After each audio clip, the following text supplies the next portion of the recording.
इस समय हम कौंडिन्यपुर में हैं, जहाँ पर माता रुक्मिणी का हरण लीला हुआ है। यह मंदिर है जो अंबिका देवी का, तो बड़ा सौभाग्य प्राप्त हुआ है।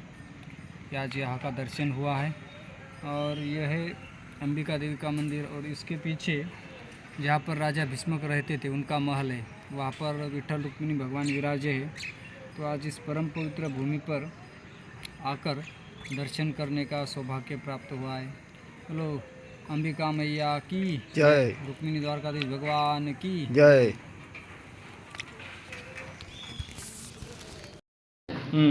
मातेच्या दर्शनाला इथं आलं, मातेचं दर्शन केलं, मातेची ओटी भरली आणि कृष्ण भगवंताने कॉल करून म्हणजे निरोप देऊन इथं कृष्ण भगवंताने बोलावलं त्या टाईमले आणि ज्या टाईमले भगवान इथं आले त्याच टाईमले माता रुक्मिणी इथं आरती घेऊन आल्या.